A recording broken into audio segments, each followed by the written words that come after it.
Ya, bismillahirrahmanirrahim. Kita lanjutkan pembahasan kita ke dalam sistem kekongruenan linier. Kemarin kita sudah membahas bagaimana menyelesaikan suatu kongruensi linier. Nah, kali ini kita bahas adalah bagaimana mencari solusi atau menyelesaikan suatu sistem kongruenan linier. Ya. Jadi sistem kekongruenan linier itu terdiri dari lebih dari satu kongruensi linier. Jadi misalkan saya punya X sama dengan A1 mod M1, kemudian A2 mod M2, sampai X AN modulo MN. Ya, jadi pada dasarnya secara garis besar masih mirip dengan sistem persamaan linier. Gitu. Bagaimana kita menyelesaikan sistem persamaan linier hanya saja dalam prosesnya, dalam mencari solusinya, ada hal-hal yang tentu saja tidak disamakan dengan sistem persamaan linier biasa karena cakupan atau ruang lingkup pembahasan kita adalah di bilangan bulat modulo.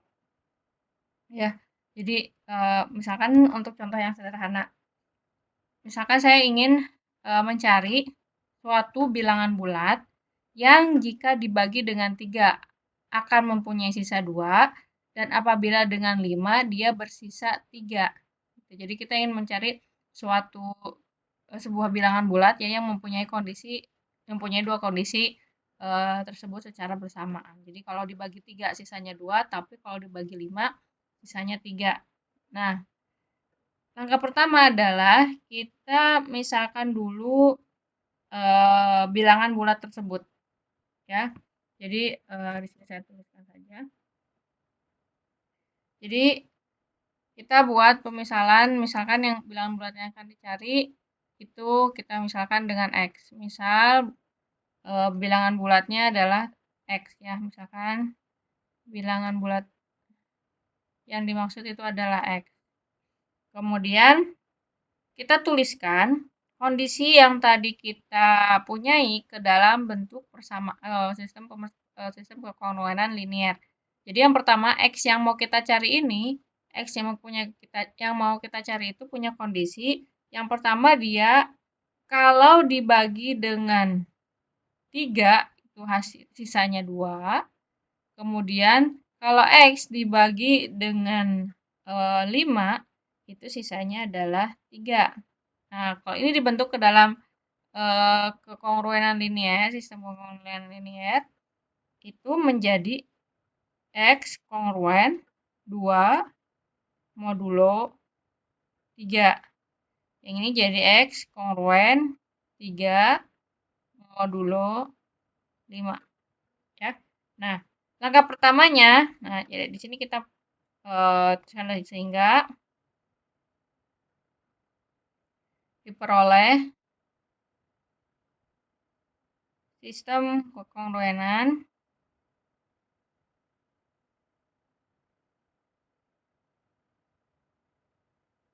yang ini ya. X 2 modulo 3 dan 3 modulo 5 ya. Taruhlah kita namakan ini adalah persamaan pertama, ini persamaan kedua. Nah, kita fokus dulu pada persamaan yang pertama. Jadi pandang kekongruenan yang pertama. Maaf, bukan persamaan ya, tapi kekongruenan. Pandang kekongruenan yang pertama. Nah, ingat bahwa apabila kita mempunyai bentuk kongruen seperti ini, kita bisa menuliskannya ke dalam bentuk persamaan. Ya, dari kekongruenan yang pertama kita peroleh persamaan X itu sama dengan 2 ditambahkan 3 dikalikan taruhlah 1 gitu ya. Jadi X itu kalau dia merupakan suatu penjumlahan ya antara 2 dengan kelipatan kelipatan 3 dari suatu bilangan bulat ya atau singkatnya kalau misalkan yang tadi ya apabila X itu dibagi oleh 3 ya akan mempunyai sisa 2. Tapi kalau untuk yang kondisi 2, kalau dibagi 5 dia punya sisa 3. Nah, untuk yang pertama dulu, X sama dengan 2 ditambah K1. Nah, kita sudah memiliki nilai X ya. Nilai X-nya itu sama dengan 2 ditambah K1 untuk suatu K1 anggota bilangan bulat. Nah, X ini, X yang sudah kita peroleh ini, taruhlah kita namakan persamaan ketiga. Ya, taruhlah yang ketiga ini, kemudian kita substitusikan ke kekongruenan yang 2. Artinya, ini substitusikan ke 2. Nggak diperoleh 2 ditambah K1 ya, itu maaf, 3K1 kongruen dengan 3 modulo 5 ya. Kongruen dengan 3 modulo 5. Atau pada saat kita ubah ini ke dalam bentuk persamaan, kita akan peroleh bahwa 2 ditambah 3 K1 atau jangan dulu ke sana. Jadi, nah, kita mencari ya 2 ditambah K1 itu kongruen 3 modulo 5. Ya, 3 modulo 5. Ingat sifat kongruensi linier kita punya dari sini kita bisa peroleh bahwa 3K1 akan kongruen dengan 1 modulo 5. Ya, 3K1 akan kongruen dengan 1 modulo 5. Nah, kemudian dari sini kita bisa peroleh K1-nya. K1-nya itu akan kongruen 2 modulo 5. Ya. Atau kita mencari kira-kira 3 gitu ya. 3 dikalikan berapa sehingga kalau dibagi 5 dia akan menghasilkan 1 gitu ya. Di sini kan kita bisa mencoba beberapa bilangan bulat 3 dikali 1 ya. 3 kali 1 adalah 3 modulo 5 tetap 3. 3 kali 2 adalah 6 modulo 5 jadi 1. Nah, berarti kita bisa peroleh kita simplifikasi K1-nya itu adalah 2 modulo 5. Ini juga masih menggunakan sifat dari kongruensi linier yang sudah dibahas pada pembahasan yang lalu. Ya, jadi kita peroleh K1-nya kongruen dengan 2 modulo 5. Ini seperti kalau kita, ini agak sedikit berbeda maksud saya, agak sedikit berbeda dengan pada saat kita menyelesaikan persamaan linear. Kalau yang kita punya adalah sistem persamaan linearnya bentuknya 3K1 sama dengan 1 ditambah 5K2 misalkan ya. 3K1 sama dengan 1 ditambah K2. Berarti kalau mencari K1 seandainya bahasan kita bukan bilangan bulat ya, kita tinggal bagi saja masing-masing ruas dengan sepertiga gitu ya. Jadi selesai. Nah, ini secara konsep itu adalah seperti itu. Kita mencari bilangan-bilangan yang kalau dikalikan dengan 3 nanti kemudian dibagi 5 akan sisanya 1. Nah, kondisi tersebut akan diperoleh pada saat K1 itu kongruen dengan 2 modulo 5. Ya, jadi secara konsep kita mencari nilai K1-nya berapa, tapi kalau di persamaan linear kita bisa langsung menggunakan perkalian di masing-masing ruas dengan inverse dari 3 misalkannya dalam hal ini. Nah, tapi kalau di kongruenan linear dan kemudian ditambah lingkupnya itu adalah bilangan bulat, kita tidak bisa serta-merta menggunakan hal tersebut ya. Jadi yang kita gunakan adalah sifat-sifatnya atau secara garis besar kita mencari nilai K1 yang kalau kita substitusikan nilai tersebut ke dalam kekongruenan yang tadi 3K1 kongruen 1 modul 5 hal tersebut akan terpenuhi. Jadi yang memenuhi adalah K1 kongruen dengan 2 modulo 5 atau kalau saya tuliskan ke dalam bentuk persamaan itu adalah K1 sama dengan 2 ditambah 5K2 untuk suatu K2 anggota Z. Ya, jadi K1 ditambah 5K2 atau 2 itu merupakan sisa dari K1 apabila dibagi dengan 5. Gitu ya. Nah, kemudian setelah kita peroleh nilai seperti ini, substitusikan ke dalam yang persamaan ini nih, persamaan 3. Ya, kita substitusikan apa yang sudah kita peroleh ke persamaan 3. Jadi, tadi kita punya X sama dengan 2 ditambah 3K1. Ya, K1-nya ada sama dengan 2 ditambah 3, 2 tambah 5K2.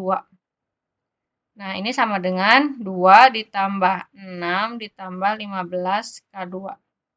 Sehingga X-nya diperoleh 8 ditambah 15K2. Ya. Nah, sehingga kalau kita ubah lagi ini ke dalam bentuk kongruensi linier, ini adalah X kongruen dengan 8 modulo 15. Ya. Nah, X itu kongruen 8 modulo 15. Nah, kita bisa mencari nilai-nilai X yang memenuhi kondisi ini. Jadi yang kita cari adalah nilai X yang memenuhi kondisi ini, yang dia akan menjadi solusi dari sistem kongruen linear yang tadi kita cari, ya. Nah,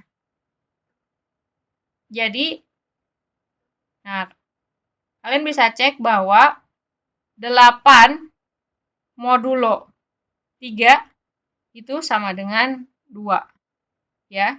Tentu saja dapat dengan mudah ini kita lihat bahwa 8 modulo 3 itu sama dengan 2 dan 8 modulo 5 itu sama dengan 3. Gitu ya. Ini sesuai, kita kembalikan lagi ke soalnya. 8 modulo 3 itu adalah sisanya 2. 8 modulo 5 itu adalah sisanya 3. Ini sesuai dengan yang diminta di soal. Jadi di soal itu kita diminta untuk mencari bilangan bulat yang kalau dibagi 3 sisanya 2 dan yang kalau dibagi 5 sisanya 3. Nah, ini adalah salah satu bilangan atau solusi yang memenuhi kondisi yang tadi kita cari. Jadi salah satu solusinya adalah 8. Kemudian 8 modulo 15. Ya, kemudian kelipatan-kelipatannya gitu ya, kelipatan-kelipatan atau semua X yang memenuhi kondisi ini juga merupakan solusinya, yaitu yang pertama 8 ya. Kemudian bisa dicek lagi 23. Kemudian 38. Kemudian ini untuk yang positifnya ya, belum untuk yang negatifnya bisa minus 7 gitu ya.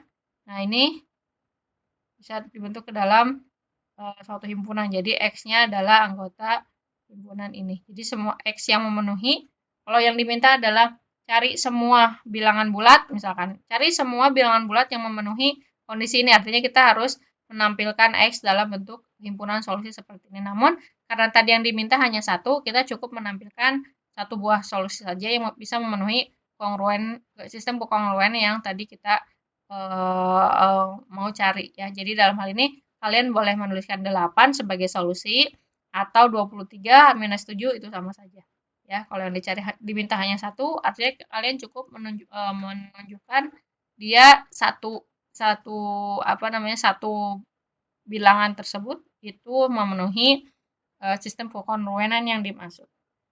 Seperti itu ya. Tapi kalau yang diminta adalah cari semua bilangan bulat yang memenuhi kondisi bahwa apabila dibagi 3 sama dengan 2 dan dibagi 5 sama dengan 3, maka yang harus dituliskan adalah semua solusi yang mungkin dari sistem kekonruenan tersebut. Oke. Ya, jadi seperti itu. Nah, kemudian itu adalah secara basicnya pada saat kita dihadapkan oleh suatu sistem kekonruenan linier yang sifatnya umum ya, dia tidak memiliki sifat-sifat tertentu. Nah, tapi di zaman abad pertama Masehi ada seorang matematikawan Cina yang bernama Sun Ce. Dia mengajukan pertanyaan berikut. Kalau kondisi yang tadi gitu ya, kita buat lebih mengerucut gitu ya, kondisinya tidak terlalu umum, dia memiliki sifat khusus. Jadi misalkan ada kita mau mencari sebuah bilangan yang kalau dibagi 5 sisanya 3, kalau dibagi 7 sisanya 5, dan dibagi 11 sisanya 7. Nah, ini secara apa namanya, sekilas gitu ya, seperti suatu kekongruenan, sistem kekongruenan biasa yang tadi seperti yang sudah tadi kita cari ya, mirip. Jadi kita bentuk dulu ke dalam sistem kekongruenan linear. Nah, tapi bisa dilihat bahwa ada keterkaitan antara angka 3 dan 5, kemudian 5 dan 7, 7 dan 11. Ya, di sini yang pertama nih ya, yang pertama adalah bahwa kondisi yang selanjutnya itu sisanya mengambil dari pembagi yang saya ulang lagi, kondisi kongruensi linear yang selanjutnya ya, pembaginya itu sisanya itu merupakan pembagi pada kongruensi linear sebelumnya. Nih, jadi 5 ini jadi 5, 7 ini juga 7. Kalau misalkan ada lagi 11 terusnya 11 gitu ya. Nah, kemudian 3 dan 5 ini dia mempunyai keterkaitan atau hubungan ya. Nanti kita lihat di teoremanya 3 dan 5 ini punya keterkaitan, 5 dan 7 juga punya keterkaitan, 7 dan 11 ada keterkaitan. Keterkaitannya apa? Di sini. Jadi, misalkan saya punya M1, M2 sampai Mn itu adalah bilangan bulat positif, sehingga nah ini GCD antara MI dan MJ untuk I-nya yang tidak sama dengan J itu adalah 1, atau dengan kata lain MI dan MJ-nya itu, MI-nya itu yang di dalam ya, MI nih. MI, MJ dan seterusnya itu yang di dalam. Dia saling atau relatif prima ya. Jadi MI dan MJ-nya itu relatif prima untuk nilai I yang tidak sama dengan J, maka sistem kongruensi linear ini gitu ya, mempunyai suatu solusi yang tunggal. Ya, solusi yang tunggal dalam modulus M yang bisa dituliskan jadi bisa dituliskan jadi M-nya itu sama dengan M1 dikali M2 sampai Mn. Ya, atau dengan kata lain, ada solusi X ya, di mana X itu berada pada rentang 0 sampai M, ya, 0-nya juga masuk ya. Jadi X-nya itu bisa bernilai 0 sampai M, tapi dia tidak akan sama persis dengan M. Dan semua solusi lain yang kongruen dalam modulus M dengan solusi ini. Nah, maksudnya gimana sih? Nah, untuk mengaplikasikan teorema ini kita akan coba menyelesaikan persoalan dari Sun-se yang tadi. Nah, yang misalkan yang akan kita cari adalah kita ingin mencari solusi dari persoalan Sun-se. Nah, jadi diketahui ada kekongruenan linier di mana ya X-nya itu yang pertama dia bersisa 3 apabila dibagi dengan 5. Kemudian dia bersisa 5 kalau dibagi dengan 7. Dan yang ketiga dia akan bersisa 7 kalau dibagi dengan 11. Ya. Nah,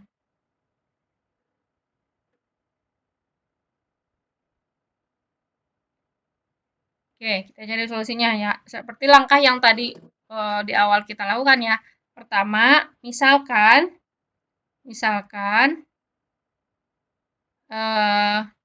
X 3 mod 5 itu dibentuk menjadi persamaan sama dengan 3 ditambah 5 K1 untuk suatu K1 anggota bilangan bulat ya. X 3 ditambah 5 K1, K1-nya anggota bilangan bulat. Nah, kemudian kita taruhlah ini namanya I lagi ya, I-nya. Angka selanjutnya adalah kita substitusikan I ke dalam kekongruenan yang kedua. Ya, kita substitusikan ini ke dalam kekongruenan yang kedua, yaitu yang X kongruen 5 modulo 7. Sehingga saya peroleh nih ya, X-nya kan diganti nih, ini X yang kedua, 3 tambah 5K1, kongruen dengan 5 modulo 7. Ya, 5 modulo 7. Nah, sehingga diperoleh dengan cara yang serupa kita punya 5K1 akan kongruen dengan 2 modulo 7. Ya, ingat sifat dari kongruensi linier. Nah, kemudian K1 yang memenuhi apa? Sama seperti yang tadi kita lakukan ya. Jadi K1-nya itu akan kita mencari nilai K1 yang sehingga kalau dibagi dengan 7 dikali 5 kemudian dibagi 7 sisanya adalah 2.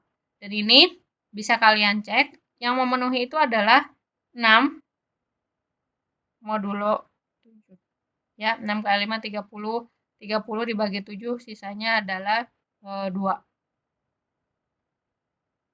Ya. Nah, kemudian ini kita ubah lagi ke dalam bentuk persamaan linear. Jadi K1 sama dengan 6 ditambah 7 K2. Di mana K2-nya adalah anggota bilangan bulat. Ya. Nah, ini saya taruh jadi 2.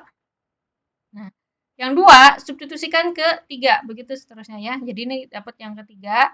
Jadi 6 ditambah 7 K2 sama dengan kongruen dengan 7 modulo 11. Ya. Atau kalau kita ubah lagi ke dalam bentuk yang sederhana, yang lebih sederhana, kita peroleh 7K2 itu kongruen dengan oh sebentar. Sepertinya ada yang saya lupa. Nah, kita tidak masukkan dulu ke sana. Oke. Jadi yang kita pandang 2 dulu ya, yang kita pandang 2 dulu. Nah, setelah dapat yang 2, kita substitusikan lagi ke yang 1 dulu. Ya, seperti yang tadi, langkah yang di awal. Jadi substitusikan 2 ke persamaan yang I, sehingga kita peroleh X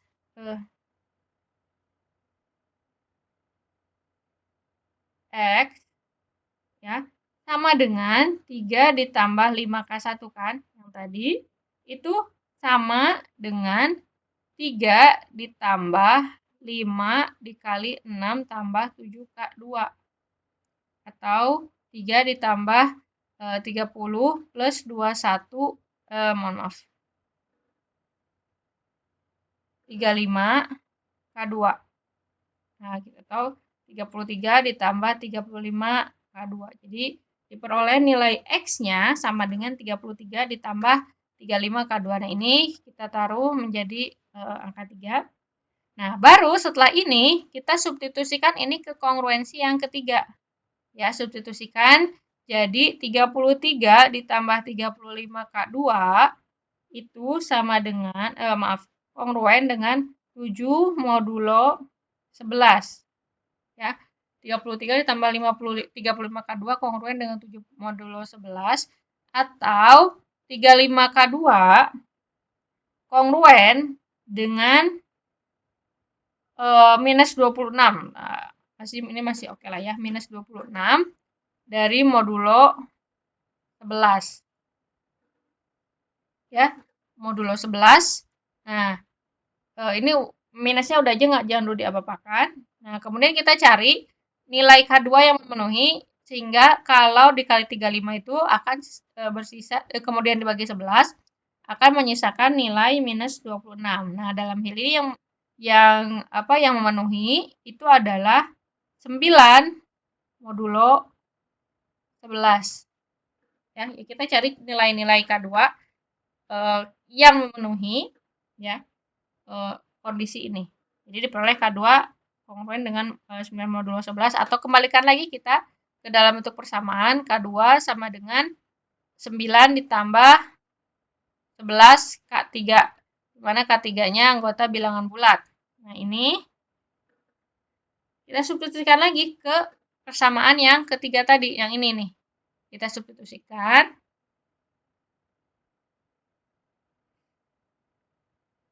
Nah, jadi X sama dengan 33 ditambah tadi 35 K2 ya. Kemudian kita substitusikan ditambah 35 K2-nya itu diganti dengan 9 ditambah 11 K3. Nah, ini jadi 33 ditambah 35 dikali 9. Ini adalah hasilnya 385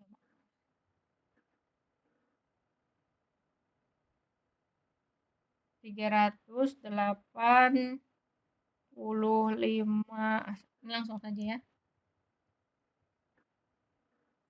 348 ditambah 385 K3 ya.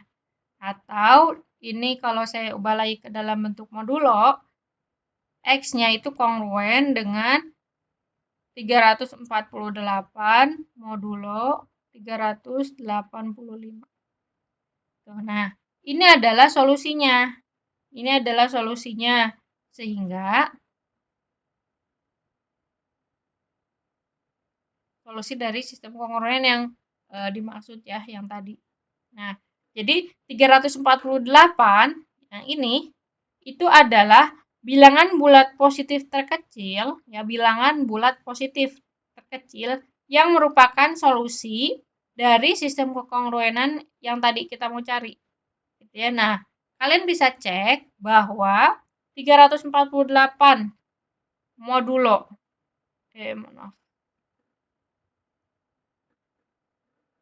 modulo 5 ya, itu sama dengan 3. Kemudian 348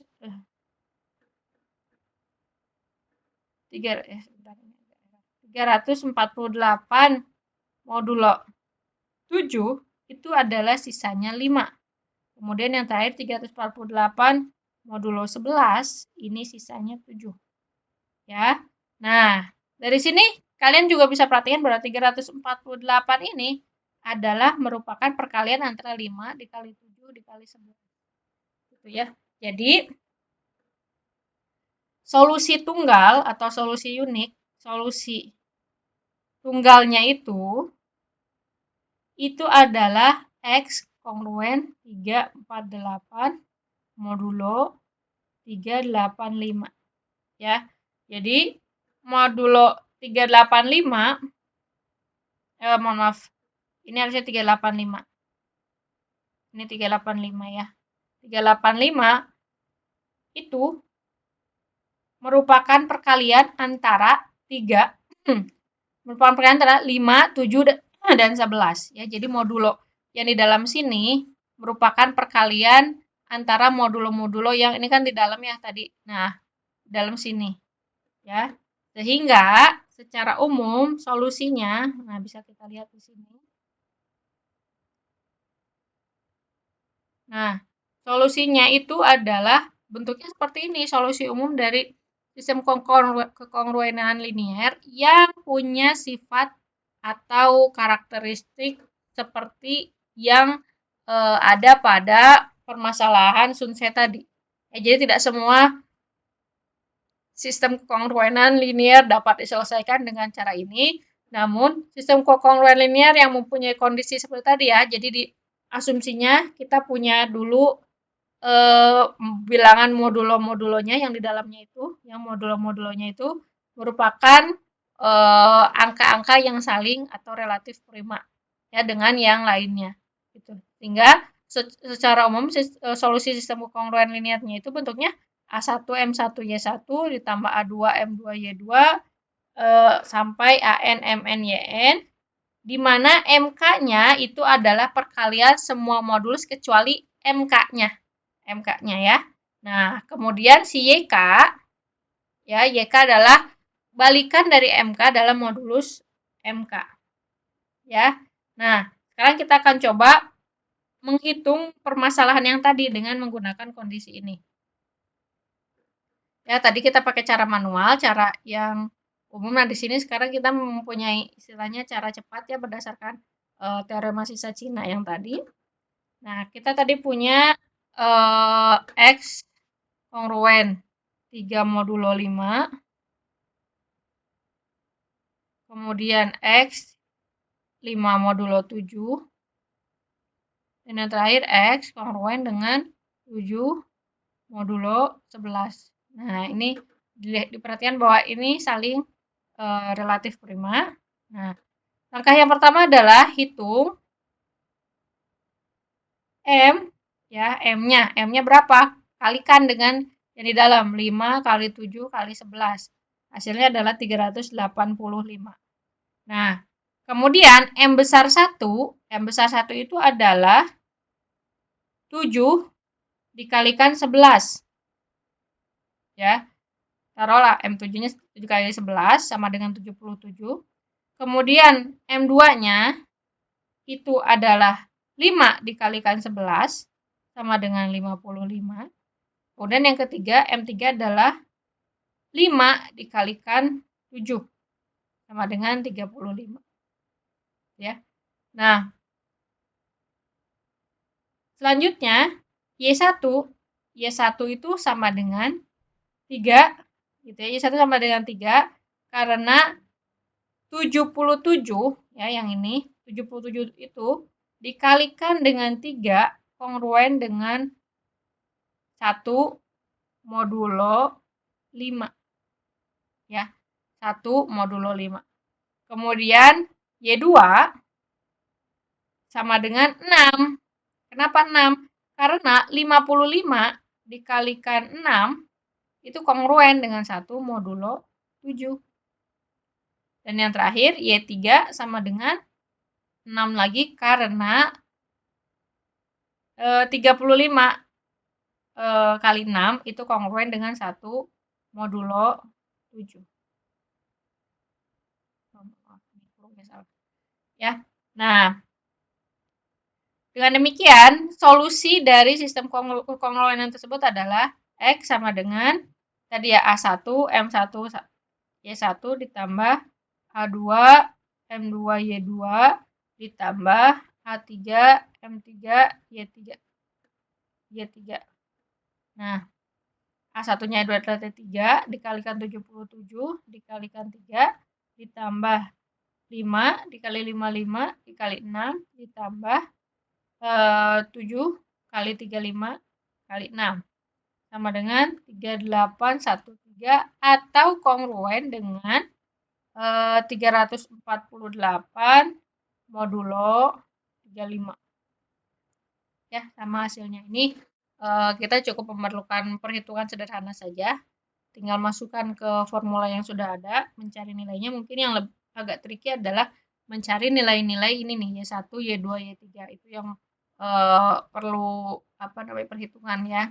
Dan itu bukannya sulit, hanya saja bisa jadi perhitungannya cukup panjang. Ya.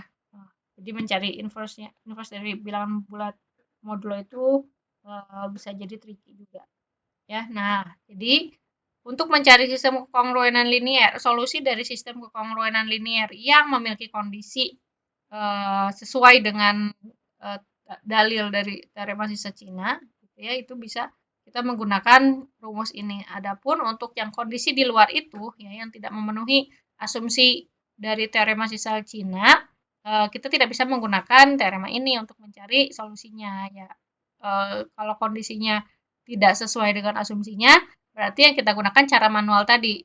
Ya, jadi ubah ke persamaan, kemudian substitusi lagi, masuk lagi, terus sampai ketemu nilai X yang dimaksud. Nah, oke. Ini adalah teorema sisa Cina. Nah, kita masuk lagi ke pembahasan selanjutnya terkait dengan jenis-jenis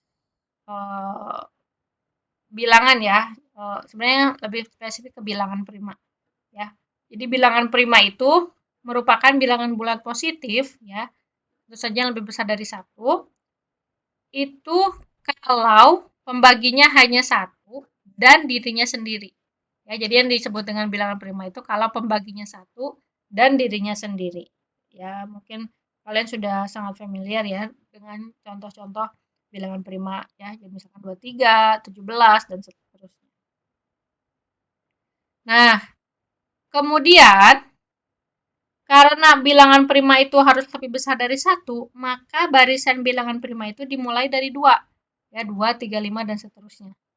Nah, kemudian seluruh bilangan prima itu adalah bilangan ganjil, tapi sebaliknya belum tentu. Tidak semua bilangan ganjil itu adalah prima, ya. Nah, semuanya ganjil kecuali angka 2 saja yang dia merupakan genap. Jadi, angka 2 merupakan satu-satunya bilangan prima yang genap. Nah, selain angka 2 dia tidak prima ya.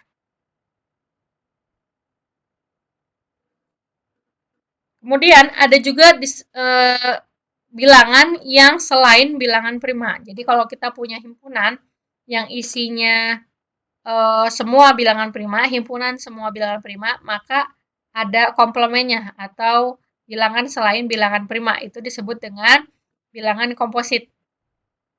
Ya, jadi misalkan bilangan angka 20 gitu ya, angka 20 karena 20 bisa dibagi 2, bisa dibagi 4 dan seterusnya. Jadi bilangan selain bilangan prima disebut bilangan komposit.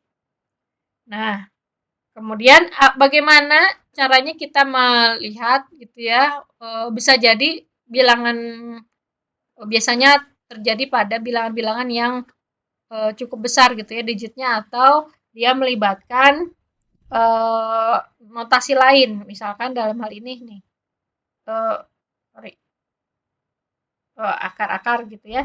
Bagaimana kita menilai apakah dia prima atau bukan ya. Kadang-kadang kalau kita bisa saja kita melakukan perhitungan manual, misalkan mencari kira-kira dia bisa dibagi lagi nggak oleh angka lain, tapi pencarian itu bisa jadi ada tadi trial and error.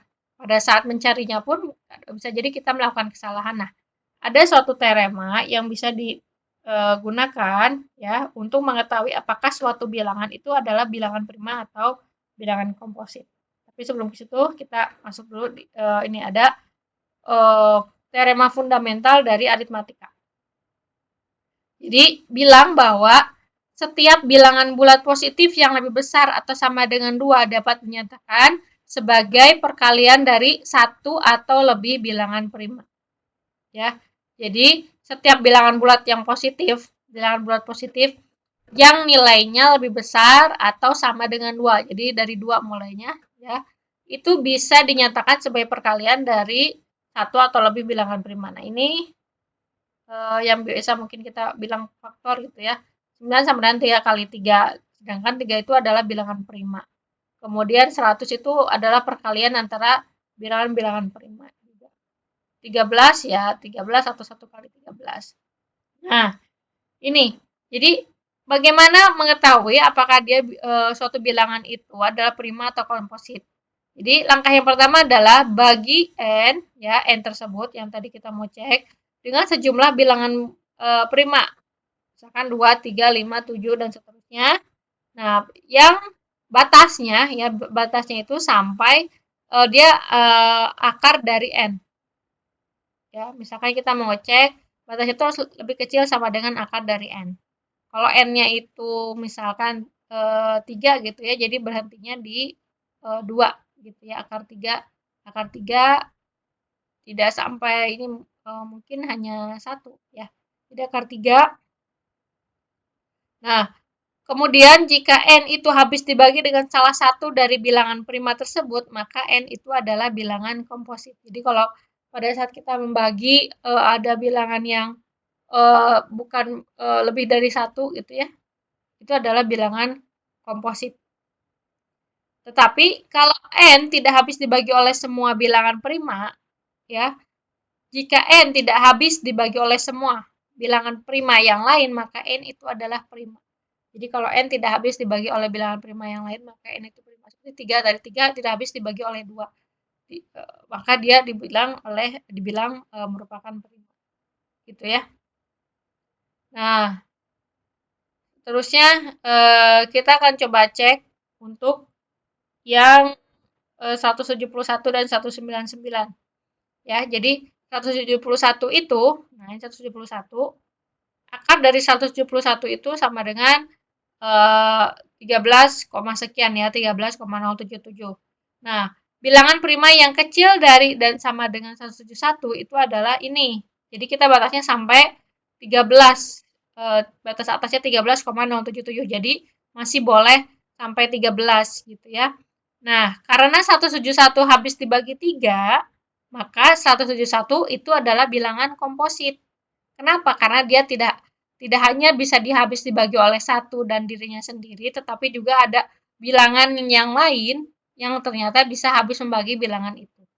Nah, sekarang 199. 199 itu sekitar 14, sekian ini.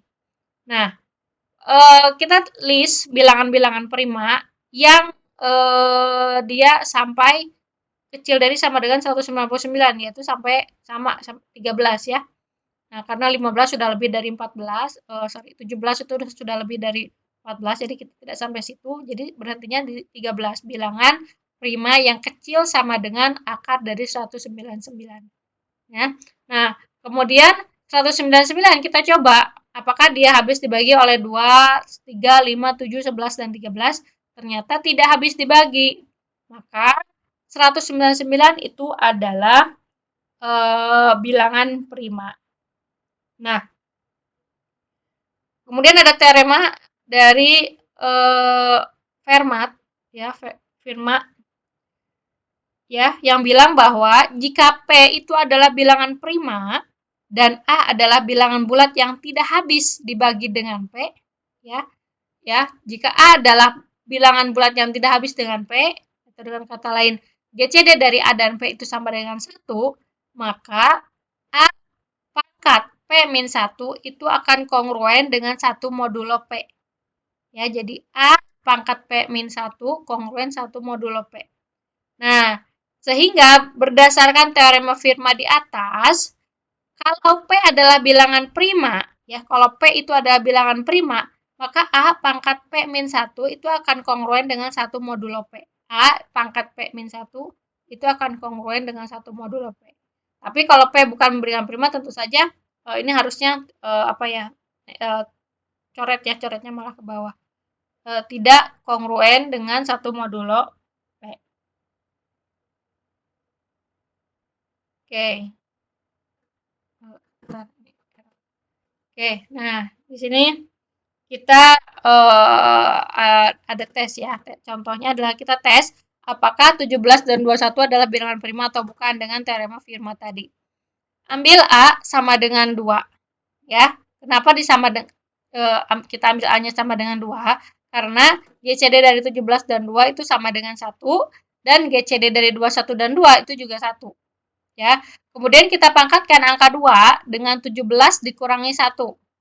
Itu hasilnya adalah sekian 665.536 yang kongruen dengan 1 modulo 17. Nah, karena 17 itu habis membagi ini dikurang ini, ya, jadi ini kalau dibagi 17 itu habis, maka 17 itu adalah prima. Ya, jadi kalau kita mau mengetahui 17 prima atau bukan, kita pakai cara ini. Kemudian selanjutnya, untuk 21, 2 dipangkatkan 21 min 1, ini tidak kongruen dengan 1 modulo 21. Ya, karena 21 tidak habis membagi 1.048.576 dikurang 1.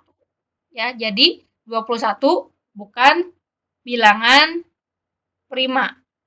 Nah, ini memang ada apa namanya, kelebihannya kita punya cara yang lebih simpel gitu ya daripada coba-coba satu persatu. Kalau angkanya besar, ada rawan kesalahan percobaan, tapi kelemahannya adalah ya ini bisa kalian lihat sendiri, untuk angka-angka yang besar kita perlu perhitungannya tidak sederhana, otomatis untuk perhitungan yang menghasilkan angka besar ini perlu alat bantu menghitung ya, tidak memungkinkan untuk menghitung dengan cara manual. Jadi ada beberapa kelemahan juga ya dalam setiap teorema. Jadi kelemahan teorema Fermat itu adalah terdapat bilangan komposit n sehingga 2 pangkat n-1 itu akan kongruen dengan 1 modulo n. Nah, bilangan bulat seperti itu disebut dengan bilangan prima yang semu atau pseudo prime. Ya, contohnya adalah 341. Itu adalah komposit. Karena 341 itu sama dengan 11 dikali 31 sekaligus bilangan prima semu. Karena kalau menurut teorema Fermat, 2 dipangkatkan 340 itu kongruen 1 modulo 341. Gitu ya. Nah, ini oh ya untungnya jarang banget gitu ya ada bilangan prima semu ya jarang kalau misalkan banyak tentu saja agak merepotkan juga. Nah, untuk bilangan bulat yang lebih kecil daripada 10 pangkat 10, nah 10 pangkat 10 ada ada sebanyak itu bilangan prima. Tapi hanya 14.884 buah yang merupakan bilangan prima semu yang apa namanya terhadap basis 2. Oke. Nah, ini contoh selanjutnya. Hitung sisa pembagian dari 2 pangkat 2020 dibagi dengan 73. Dengan menggunakan teorema Fermat, kita dapat mengetahui bahwa 2 pangkat 73, ya ingat teoremanya kan bilang ini ya, 2 pangkat 73 dikurang 1 itu akan kongruen dengan 1 modulo 73. Jadi, 2 pangkat 2020 kita kaitkan dengan yang pangkat 72 tadi, supaya bisa kita gunakan si teorema Fermatnya. Jadi 2 pangkat 72 dikalikan 28 tambah 4. Ya, yang ini bisa keluar sebagai perpangkatan. Yang 28 ini perkalian antara 2 pangkat 4. Nah, ini berdasarkan sifat kongruensi linier yang kita peroleh bahwa yang ini kan kongruen 1 modulo 73, jadi 1. Tetap di pangkatan 8 tetap 1 kan. Nah, kemudian 2 pangkat 4 ini masih tetap, sehingga yang ini akan kongruen dengan 16 modulo 73. Sama dengan 16 ya, 16 modulo 73. 2 pangkat 2020. Jadi sisanya itu adalah 16 kalau dibagi dengan 73. Nah, kemudian contoh selanjutnya.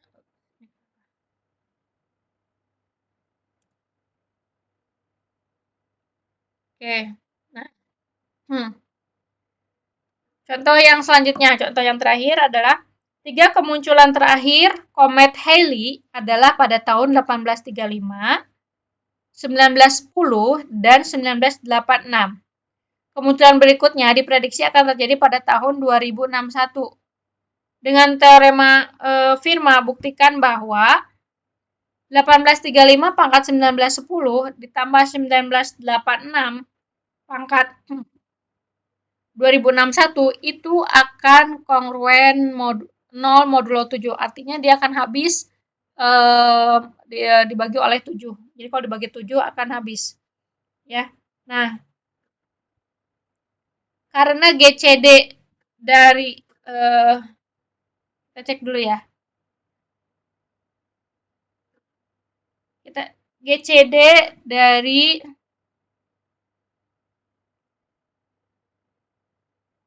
7 dan 1835 tadi kan pembagi 7 ya. Maaf. 17 GCD dari 7 dan 1835 itu adalah 1. Kemudian GCD dari 7 dan 1986 itu adalah 1, maka ini memenuhi syarat dari teorema Fermat. Ya. Nah, selanjutnya karena dia sudah memenuhi syarat, kita akan menggunakan teorema Fermat untuk menyelesaikan permasalahan yang tadi. Ya, jadi selalu dicek dulu pada saat kita memiliki permasalahan, kemudian kita ingin mengaplikasikan suatu sifat atau suatu teorema terhadap permasalahan tersebut, kita harus cek terlebih dahulu apakah asumsi yang kita punyai itu sesuai dengan requirement dari teorema atau sifatnya. Jadi misalkan seperti tadi dalil sisa Cina gitu ya. Dalil sisa Cina itu kondisinya atau requirement-nya itu mengharuskan bahwa yang modulo-modulo di dalamnya itu saling relatif prima. Untuk kondisi yang misalkan kita memiliki kondisi yang tidak si modulo-modulo di dalamnya tidak prima, maka tidak bisa kita gunakan teorema sisa Cina. Kita menggunakan cara manual atau mungkin cara lain yang memang tersedia. Begitu pula dengan yang ini. Pada saat kita punya persoalan, sepertinya bisa nih pakai teorema Fermat, tapi dicek dulu apakah memang kondisi yang kita punya itu sesuai dengan requirement dari teorema atau sifat yang mau kita gunakan. Nah, Karena ini sudah sesuai, maka berdasarkan teorema Feynman kan bilangnya A pangkat P-1 akan kongruen dengan 1 modulo P. Maka berdasarkan hal tersebut, kita punya 1835 pangkat 7 dikurang 1, ya, atau sama dengan 1835 pangkat 6, akan kongruen dengan 1 modulo 7. Ya. Kemudian yang satu lagi 1986 pangkat 7 dikurang 1 atau sama dengan 1986 pangkat 6 itu akan kongruen dengan 1 modulo 7 juga. Nah, oke. Kita lihat dulu yang 1835. 1835 mod 1835 kan soalnya tadi pangkat 1910 ya. 1910 itu dalam modulo 7 akan kongruen pakai ini. 1835 pangkat 6 dikalikan 318 ditambah 2 modulo 7. Ya, ini 1835 pangkat 6 kali 318 dikali 1835 pangkat 2 modulo 7. Nah, ini jadi 1 ya, 1 pangkat 318 tetap 1. Ya, bolehlah ini gitu ya. Ini 1835 pangkat 2 modulo 7. Sehingga kita peroleh bahwa 1835 kuadrat ini modulo 7 yang hasilnya itu adalah kongruen dengan 1 modulo 7. Ya. Nah, 1 modulo 7 ini. Sehingga kita peroleh sisanya adalah atau begitu pula halnya yang ini. 1986 tadi pangkat 2061 yang kongruen dengan 1986 pakai perpangkatan 6 dikalikan 343 ditambah 3. Ya, ini masih modulo 7. Dengan cara yang serupa, ini kan kita pisahkan 1986 pangkat 6 dipangkatin lagi 343 kali 1986 pangkat 3 ini modulo 7. Nah, ini 1 tetap dikalikan 1986 pangkat 3 modulo 7. Nah, ini kongruen dengan 6 modulo 7. Nah, sehingga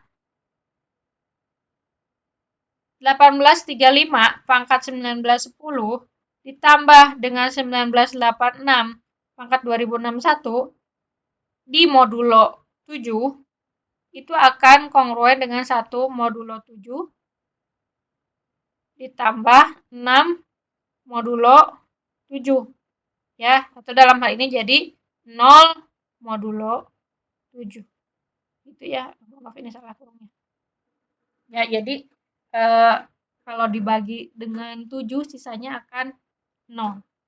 Ya, seperti itu. Jadi permasalahan yang tadi kita bisa menggunakan bantuan dari teorema Feynman. Demikian yang dapat saya sampaikan untuk pertemuan kali ini. Nah, silakan dikerjakan soalnya. Wabillahi taufiq wal hidayah. Wassalamualaikum warahmatullahi wabarakatuh.